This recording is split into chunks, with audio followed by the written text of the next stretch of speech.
voudrais commencer par remercier l'ensemble des organisateurs, le Centre de linguistique appliquée de Besançon et le laboratoire Eliade, la revue ALSIC. Merci à Françoise de Mézières et à Sophie Othman en particulier. Sophie, les pyramides te saluent. Merci aussi aux techniciens et informaticiens pour cette prouesse technologique. Est-ce que le partage d'écran fonctionne? Oui, il faut juste agrandir. Oui, donc parfait. Il fonctionne. Voilà. Merci beaucoup. Donc, à l'invitation des organisatrices, mon intervention focalisera sur l'oral à l'ère du numérique, enseigner et apprendre autrement. Les interrogations initiales sont des interactions de base, hein, comment développer les compétences de production, perception, compréhension, interaction orale grâce au numérique. Quelle plus-value apporte le numérique pour que ce ne soit pas uniquement un gadget pour l'enseignement, apprentissage de l'oral? En filigrane, de mon point de vue, il était évident que le contexte spécifique de crise sanitaire avec l'amplification, la démocratisation et la massification du passage au numérique va certainement révolutionner la donne désormais dans un certain nombre de pays, puisque beaucoup de systèmes éducatifs ont tenu grâce aux nombreux dispositifs d'enseignement en ligne déjà existants, ce qui va sans doute aider aussi à l'émergence de nouvelles problématiques. Et la crise a peut-être mis en lumière le fait qu'il existe d'ores et déjà des pratiques et des ressources très intéressantes pour le travail de l'oral en ligne et très ancrées depuis de nombreuses années. Dans tous les cas, je fais partie de celles et de ceux qui disent que très clairement, le numérique constitue un atout considérable et le numérique fait que nous ne pouvons plus dire en tant que didacticiens que l'oral est le parent pauvre de la didactique. L'oral est peut-être le parent pauvre du manuel papier. L'oral, ce n'est pas du papier, c'est de la multimodalité et donc le numérique permet d'ouvrir des voies extraordinaires.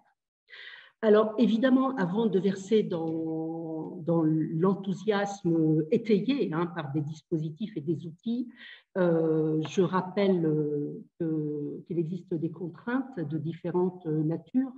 Tout d'abord, évidemment, la prise en compte de la maîtrise technique des outils. Mes collègues qui ont enchaîné des interventions extrêmement intéressantes ont évoqué pour certains cette dimension-là. La prise en compte de la multiplicité d'outils existants, faire le tri, cela prend du temps, en plus de solliciter des compétences pointues. La prise en compte du temps de la création spécifique de contenu adapté aux plateformes, à l'outil numérique et aux dispositifs, en plus de ses propres objectifs pédagogiques. La dimension chronophage, particulièrement importante, et la lourdeur des données à manipuler par rapport à l'oral. Tous ceux qui sont passés par là le savent pertinemment. Mais également l'oral comme objet d'enseignement et de conception de contenu et d'activité. Eh bien, cela demande des connaissances qui sont tout à fait accessibles à tous, mais qui sont relativement pointues. Malgré tout, comme je vais tenter de le démontrer, le champ d'application est particulièrement créatif, enthousiasmant et intéressant. Alors, le numérique permet une multiplicité d'entrées dans l'oral, entrée par les compétences, on va pouvoir travailler aussi bien la production orale, la compréhension que l'interaction, entrée par une dimension linguistique spécifique ou croisée, l'articulatoire, le phonétique, la prosodie, la gestuelle, la micro ou la macro-kinésie, la relation phonographie, entrée par les variétés de langues, et on va voir que le numérique est un atout pour le travail sur la variation linguistique que l'on ne peut plus du tout occulter au niveau de l'enseignement des langues, entrée par les différentes stratégies, écouter, répéter, mémoriser, comparer, entrée en fonction du niveau de compétence, et donc certains intervenants ont déjà évoqué l'hétérogénéité des publics et la possibilité d'adopter une pédagogie différenciée, et puis entrée par le type d'activité, le type de discours, etc. Il existe, comme je l'ai dit, une diversité de dispositifs, d'outils et d'approches, ce qui veut dire que le numérique est exigeant pour les enseignants et les formateurs parce qu'il les oblige à se réinventer. Il faut être flexible, il faut être créatif, il faut être disponible, le caractère vraiment, la temporalité est très importante de mon point de vue, et il faut se former en permanence, et là, on est vraiment en plein dans la formation continue tout au long de la vie. Mais je voudrais dire aussi que l'oral a toujours bénéficié des apports des nouvelles technologies, que ce soit les technologies qui sont apparues à la fin du 19e siècle, que les technologies numériques, et donc le croisement entre l'apport des connaissances sur l'oral issues de décennies de recherche et de pratique et les capacités numériques va permettre aux enseignants et aux formateurs d'aller vraiment beaucoup plus loin. Alors, je vais présenter un panel assez large de dispositifs pour illustrer la manière dont le numérique permet d'enseigner et d'apprendre autrement. Je vais commencer par des dispositifs que je désigne comme étant de type laboratoire de langue numérique, qui vont permettre essentiellement de travailler sur l'écoute, de travailler sur la répétition de modèles, de travailler dans une multitude de directions en vue de la systématisation essentiellement et l'acquisition de réflexes, sans porter aucun jugement hein, sur ce type d'approche-là. Alors, le numérique, bien sûr, va permettre de visualiser le processus phonatoire ou l'onde sonore à travers des exemples de ce type. Là, je vais vous montrer des extraits du site de l'Association internationale de phonétique, the International Phonetic Association, qui s'est enrichi ces derniers temps par des représentations schématiques ou issues de l'imagerie du processus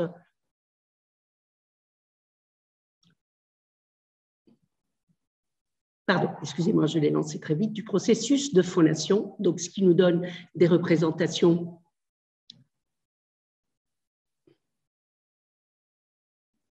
voilà, réelles ou illustrées.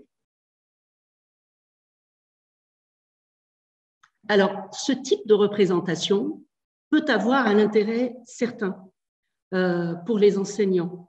Au-delà de l'attractivité, ça permet d'avoir une approche peut-être plus concrète, notamment des organes de phonation qui sont invisibles.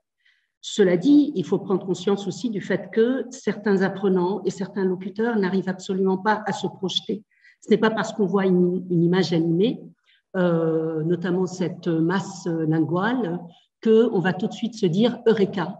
On a des apprenants qui n'ont absolument pas la possibilité de se projeter et de faire la relation entre cette image animée et leur propre schéma articulatoire. Cela dit, c'est tout à fait intéressant de savoir que cela peut exister et que ce type de ressources peut être utile pour les enseignants d'une manière plus ou moins ponctuelle. On a aussi la possibilité de visualiser l'onde sonore.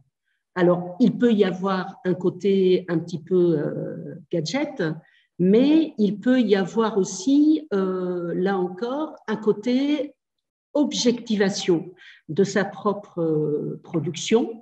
Cela peut donner aussi la possibilité, à travers des logiciels libres, gratuits et extrêmement simples d'utilisation, de faire des opérations de découpage, collage, déplacement, d'écouter, de réécouter des échantillons de tailles différentes, ce qui peut avoir sa place dans le cadre d'un processus de formation spécifique. Il y a aussi des activités et des ressources de nature différente. Par exemple, on a accès à un dictionnaire de prononciation, Forvo, en ligne, gratuit, sur lequel il est possible de créer un compte, qui constitue une ressource intéressante car c'est une ressource collaborative, participative. On a la possibilité d'y accéder, d'accéder à la production orale d'une multitude de mots et d'expressions, de très courts énoncés.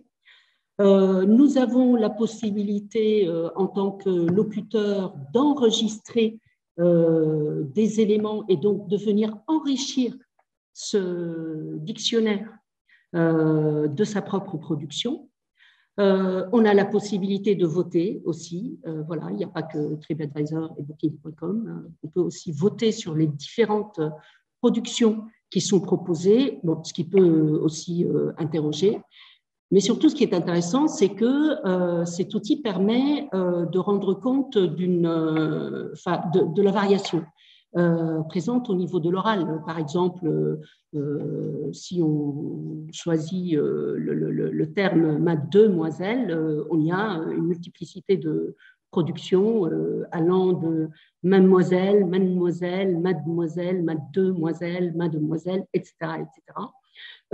Donc, c'est une ressource intéressante pour l'enseignant pour essayer de aussi bien diversifier les différentes ressources, les différents modèles, ce qui est très intéressant au niveau de la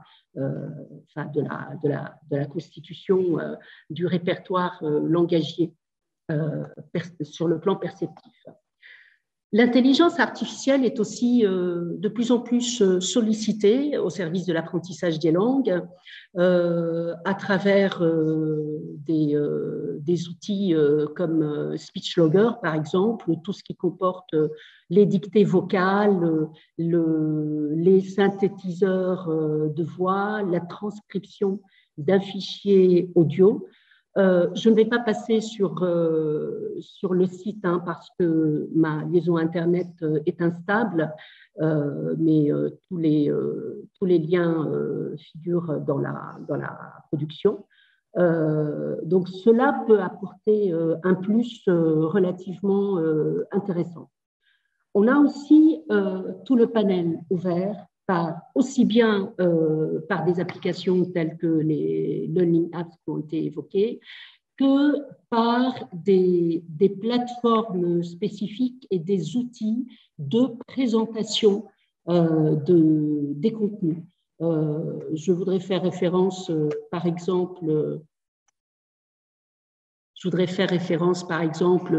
au Padlet, à des applications telles que Genially, qui ne sont pas spécifiquement conçues pour l'oral, mais qui vont permettre d'organiser les informations, les contenus, les données de manière à valoriser un parcours spécifique, une approche spécifique, une démarche spécifique. On a aussi des ressources un petit peu plus élaborées, comme par exemple les mémos phonétiques proposés en partenariat depuis de nombreuses années entre TV5 Monde et le Centre de linguistique appliquée, avec des petites capsules vidéo qui associent le ludique, le très pédagogique et l'agréable et l'informatif par ailleurs. Et puis, on a aussi accès, alors en fonction des langues, je pense que c'est beaucoup plus développé pour l'anglais que pour le français, on a accès à des laboratoires numériques beaucoup plus élaborés que les activités et les ressources isolées que j'ai présentées, et qui font vraiment office de labo de langue avec la possibilité d'enregistrer, de réécouter, de partager un audio, d'envoyer un audio à l'enseignant. Donc, je fais référence au site Le Livre Scolaire, The Web Language Lab que je n'ai pas utilisé, voilà. Et puis, il y a toute une série de ressources encore plus élaborées, comme par exemple la série audio RFI Savoir Faye qui propose là encore de travailler à partir de petits épisodes audio sur l'écoute d'une manière privilégiée. Et on retrouve aussi dans ce que moi je désigne comme étant du labo de langue des ressources qui existent depuis très très longtemps, hein, que ce soit sur les sites du type lepointdufeu.net, Fleunet de l'Université de Léon. On a une multiplicité de ressources et d'activités, le plus important étant de les identifier et de les ordonner en fonction des compétences, en fonction du niveau de langue, en fonction du contenu et de ses propres objectifs.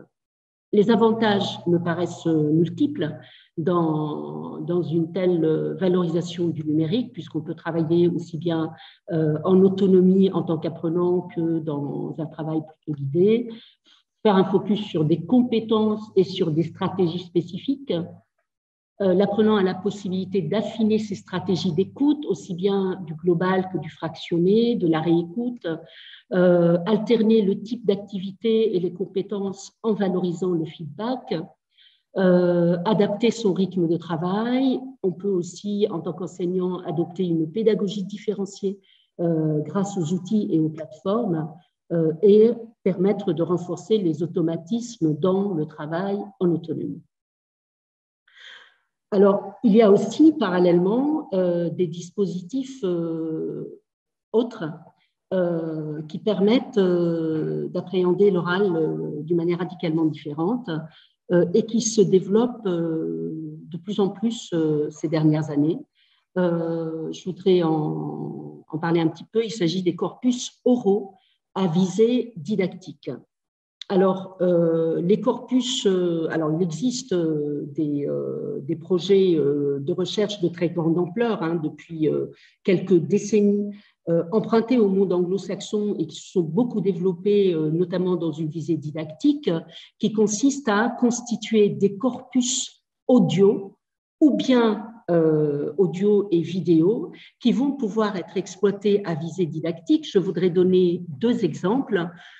Tout d'abord, ce qui a été développé par le laboratoire ICAR à Lyon dans le cadre du projet de très grande ampleur Corpus de langue parlée en interaction, CLAPI, avec une extension FLE, donc CLAPI FLE, qui consiste à enseigner l'oral à partir d'une sélection de corpus vidéo, donc qui sont des vidéos authentiques qui sont proposées avec un guidage pédagogique. Je vais donner un petit exemple à travers cette vidéo. J'espère que le son et l'image vont passer. Bonjour. Bonjour.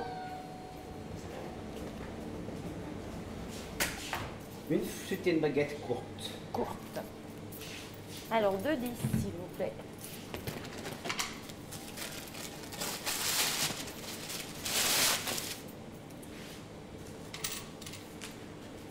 Eh bien, parfait. Voilà. Merci bien. Et bonne journée. Et bien de même. Oui. Au revoir. Voilà. Donc là, les enseignants ont accès à une multitude de petites vidéos extrêmement intéressantes qui permettent d'appréhender le monde sonore, hommage à Elisabeth Lott, cette au CLA, dans toute sa globalité, aussi bien le bruit du pain, du papier qui va envelopper la baguette, etc., avec des fiches pédagogiques ou pré-pédagogiques. Et puis ce qui est intéressant aussi dans ce type de dispositif, comme dans beaucoup d'autres, c'est que de plus en plus d'étudiants de master sont associés à ces projets de grande ampleur dans les universités et les laboratoires, ce qui permet aussi de valoriser leurs travaux. Il existe aussi un autre projet de corpus oraux qui est le projet PFC, Phonologie du français contemporain, qui, lui, est un projet international d'exploitation pédagogique de données sonores existant depuis une petite trentaine d'années. Et donc, là encore, une partie, un certain nombre d'extraits sont didactisés et proposés en libre accès sur la plateforme, avec des fiches pédagogiques qui sont adaptables, hein, qui sont évolutives, des fichiers sonores qui sont proposés. Dans certains cas, ces fichiers permettent, là encore, d'illustrer la variation des productions sonores en fonction de la particularité de la collecte de données. Donc là, en l'occurrence, il s'agit d'une fiche pédagogique et de fichiers audio correspondants qui permettent de travailler la variation diatopique et stylistique du E caduc. Grand sujet quand on enseigne le FLE. Et il y a aussi une multitude d'autres projets. Bon, là, je vais passer très vite parce que l'heure avance. Je voulais citer le projet Ismaël, enseigner l'oral en ligne, donc qui est développé également principalement à Lyon par Nicolas Guichon. Et il y a un ouvrage très intéressant de Nicolas Guichon et Marion Tellier basé sur ce projet-là et qui propose des illustrations intéressantes avec notamment un site compagnon sur le accessible à partir du laboratoire ICAR.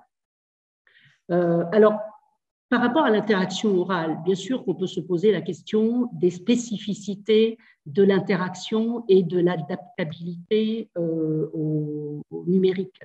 Il est évident que lorsqu'on est dans des séquences de travail en interaction et d'une manière synchrone, le numérique bouscule quelque peu les fondamentaux de l'oral, notamment à travers la temporalité, puisque les modes d'interaction et leurs rituels subissent des modifications importantes. Les caractéristiques de l'oralité, tout ce qui est chevauchement, fatigue, etc., peuvent devenir des obstacles importants en modalité, pardon, il y a une coquille, en modalité synchrone. On le voit très bien d'ailleurs dans les multiples visioconférences auxquelles on est amené à participer. La première chose qu'on dit à son interlocuteur qui est à l'autre bout du monde quelquefois, c'est de couper son micro parce que les bruits parasites, enfin parce que, entre autres, les bruits parasites qu'il peut y avoir dans l'entourage sont mis sur le même plan hein, que la voix, ce qui peut constituer un obstacle, et parce que les chevauchements ne permettent plus de respecter la fluidité du discours. Donc, il peut y avoir quelques petits soucis. Il faut prendre aussi conscience du fait que la production orale est contrôlée d'une manière peut-être plus renforcée dans le cadre d'un échange en ligne. Donc, il suffit de le savoir pour anticiper les adaptations. Quatrième exemple que je voulais donner, et s'il n'y avait qu'un seul exemple, une seule illustration à retenir à mon avis pour l'intérêt et la plus-value du numérique par rapport à l'oral, ce serait celle-là. Ce que moi je désigne comme étant l'approche plurisensorielle de la langue à travers les travaux de Régine Lorca, qui est intervenue il y a quelques semaines dans une intervention tout à fait passionnante dans les journées de l'ASDIFL. Donc voilà, Régine, je vais citer tes travaux et ton site. Donc là, on a vraiment un exemple particulièrement révélateur de l'adaptabilité du numérique à un travail très global sur la parole, la voix, le rythme, l'intonation, la gestualité, l'implicite et les dimensions interculturelles de l'interaction. Et Régine l'évoquait il y a quelques semaines en évoquant la très grande difficulté qu'elle a toujours eue de publier à partir de manuels écrits. Alors forcément, le numérique ouvre des voies par rapport au travail sur la plurisensorialité et la multimodalité qui sont sans aucune mesure par rapport à un manuel de type papier. Le numérique permet aussi d'intégrer la variation d'une manière très robuste et très solide au niveau de l'enseignement de l'oral. Un exemple, alors j'ai déjà eu l'occasion d'en donner, hein, les corpus oraux que j'ai évoqués ou les applications auxquelles j'ai fait référence le permettent.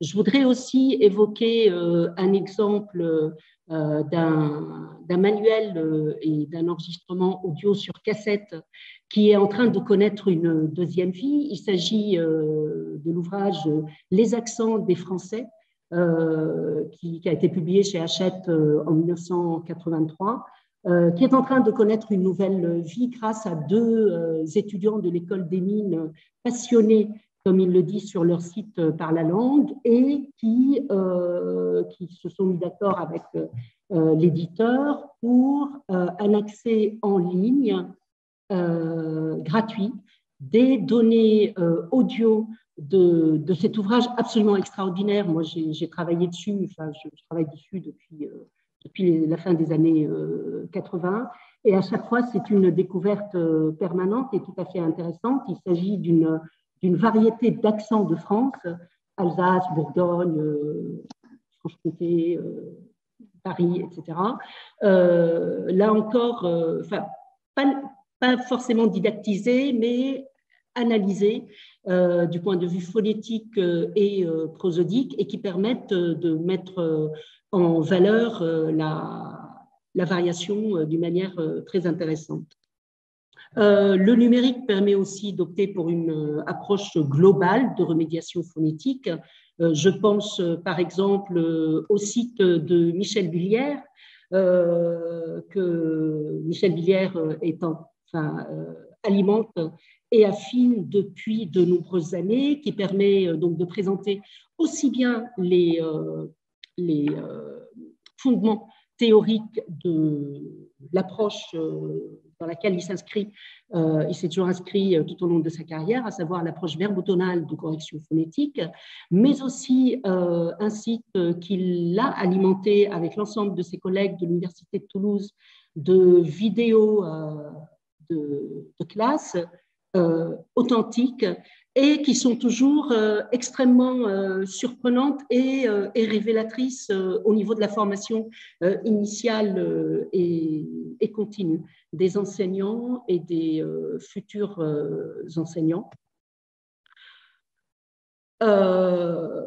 Le numérique permet aussi, enfin et surtout, à travers la possibilité de fixer, de stocker et de transmettre les données sonores, d'ouvrir un champ d'application et un champ de recherche concernant l'évaluation. Avec le numérique, on ne peut plus dire, on ne peut pas fixer l'oral. Voilà, là, on a quelque chose, on a une multiplicité d'outils qui nous permettent de fixer l'oral, qui nous permettent de l'enregistrer, de le stocker, de l'écouter, de le réécouter. Je vous donne un petit exemple d'illustration d'apprenante.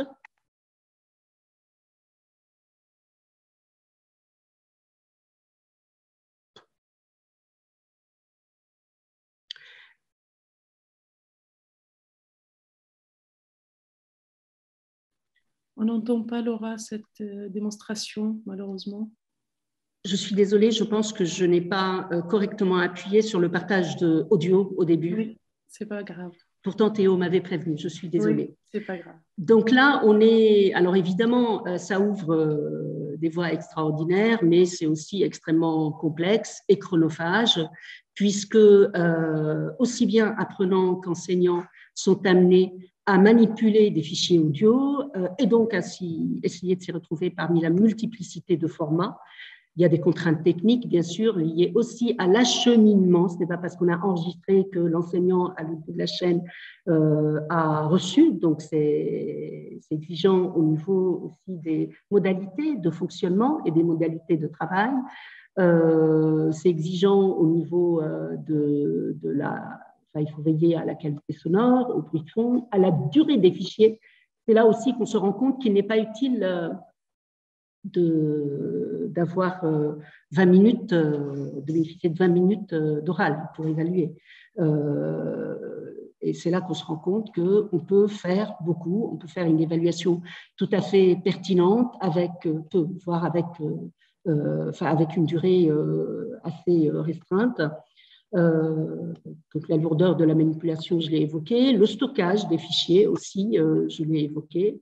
Alors, le numérique permet aussi d'aborder autrement les consignes et permet, je pense, un travail très intéressant sur le type de consignes parce que ça va, là encore, ouvrir des possibles voilà, tout à fait différents, sans compter toutes les autres questions qui se posent habituellement. Alors, par rapport à l'évaluation en ligne, je voulais évoquer aussi quelques travaux, quelques pistes, des dispositifs et des protocoles existants.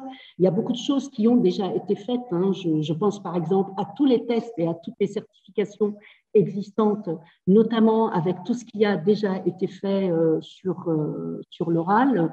Et puisque on est dans un centre universitaire aujourd'hui, je voulais faire référence au test de positionnement ADQF qui a été élaboré et mis en place par les centres universitaires de langue qui a bénéficié aussi du dispositif Innovalangue de Grenoble et pour lequel la dimension orale a aussi été très réfléchie.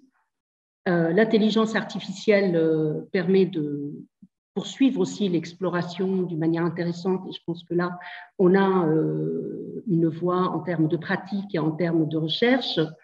Je pense qu'il est possible aussi d'intégrer des axes de réflexion sur l'évaluation dans le cadre de protocoles existants dans les corpus oraux d'apprenants.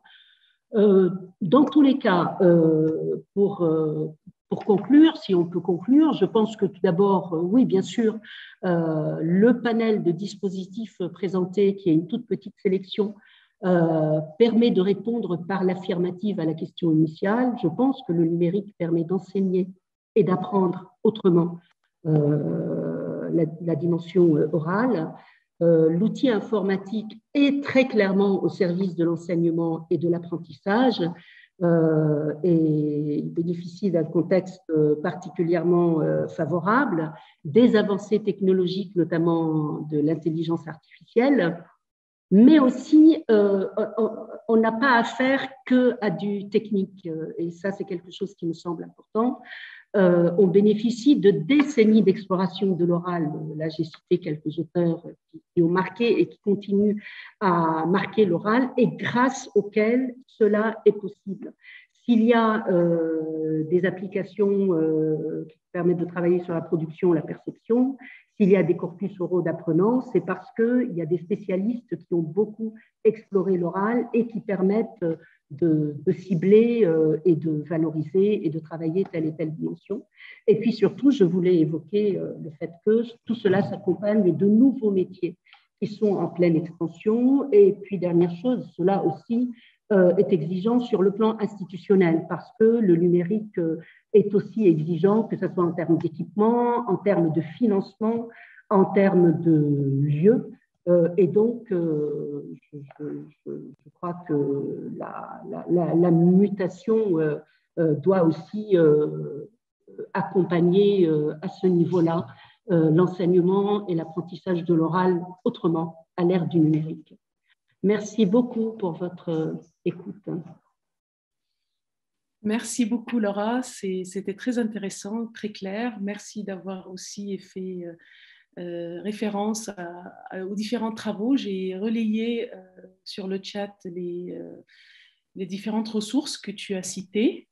Merci d'avoir fait référence aux travaux de Régine Yurka, qui développe actuellement une application pour l'oral au sein du Centre de linguistique appliquée. Et donc, on va pouvoir prendre quelques questions. Si tu as Donc, je passe sur le YouTube. Oui, sans activer le son, par contre. Je n'active pas le son de YouTube. Parfait, merci Sophie. Oui, il n'y a pas eu de son, je suis vraiment désolée. Je pensais avoir cliqué. Là, ça va, tu peux lire les questions. Pour l'instant, je n'ai pas accès à des questions. Alors, j'essaye de voir. Le chat, tu vois le chat?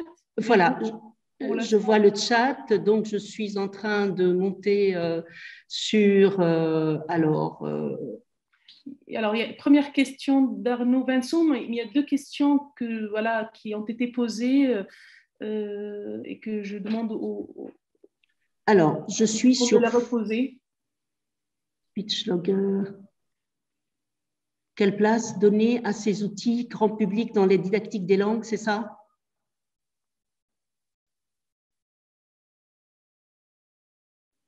Alors, il y a la question d'Arnaud Vincent. Vous avez listé une série d'avantages des dispositifs en ligne. Oui, voilà. Oui. Donc, Labo de langue, pouvez-vous nous communiquer de références d'études qui mesurent les effets positifs que vous annoncez dans votre présentation? Et qui permettent de mieux identifier les variables. Non, non, je n'ai pas du tout, mon intervention n'avait pas du tout pour objectif de présenter des dispositifs évalués et dont l'efficacité aurait été évaluée ou non scientifiquement. Si c'est ça que vous visez, est-ce qu'on m'entend, Sophie, ou pas? On t'entend très, très bien. D'accord, merci. C'est peut-être une orientation possible sur le long terme, et là où je vous remercie d'avoir posé cette question. D'une manière générale, c'est ça qui nous manque le plus dans les travaux sur l'oral, y compris par rapport à des approches historiques qui sont utilisées, qui sont utilisées, exploitées d'une manière empirique dans les classes, mais pour lesquelles il n'y a jamais eu d'évaluation de leur efficacité dans un protocole expérimental rigoureux. Et ça, c'est un point qui est évoqué par un certain nombre de chercheurs. Je pense notamment à une étude extrêmement intéressante de l'équipe de Mons en Belgique, Bernard Arménie notamment, qui pointe cette faille. Cela dit, ce n'est pas parce que aucune étude n'existe sur l'efficacité d'un dispositif que le dispositif en question n'est pas efficace. Je pense qu'on peut aussi faire confiance en la matière aux décennies de pratiques et je pense que le succès d'un dispositif peut aussi se mesurer par sa pérennité. Une application ou une ressource ou je ne sais quel outil, la meilleure des preuves de son efficacité, à mon avis, c'est ce qui se passe en salle de classe. Et je pense qu'on peut faire confiance aux compétences des enseignants. Voilà.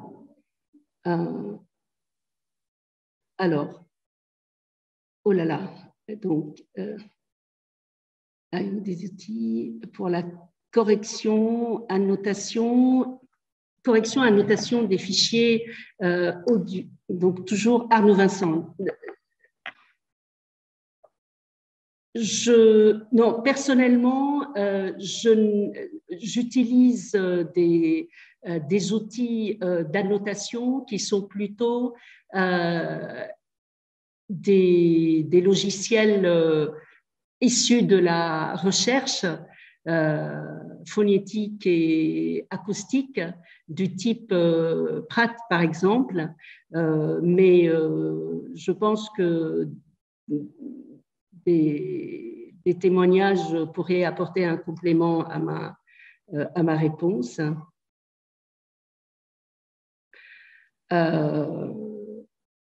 Alors, au niveau de la plurisensorialité et la multimodalité, il y a eu beaucoup de travaux qui ont été faits, notamment sur la multimodalité pour l'oral, d'un point de vue didactique. Par rapport à la plurisensorialité, je ne sais pas du tout d'ailleurs si Régine Lorca définit son approche de cette manière-là. Moi, il me semble que ce qui est important dans ce que je désigne comme étant la plurisensorialité dans ce type d'approche-là, c'est le fait de valoriser la multiplicité des sens en lien avec le langage,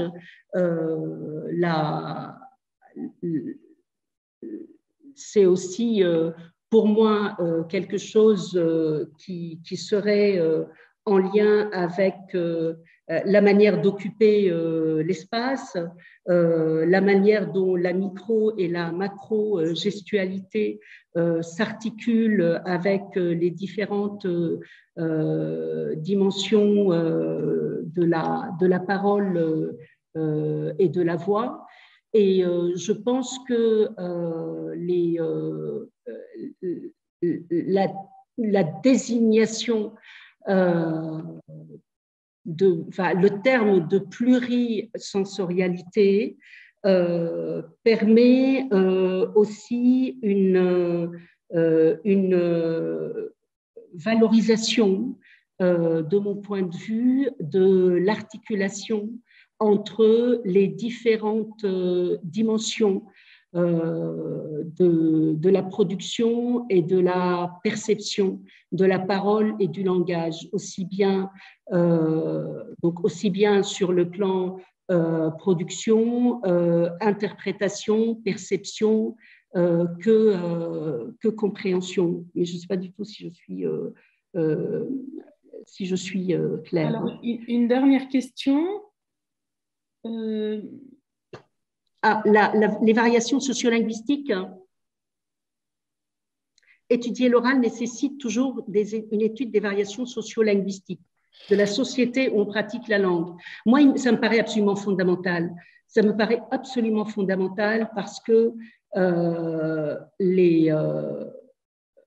je crois très fortement en la dimension identitaire, entre beaucoup de guillemets, et culturelle des usages de l'oral.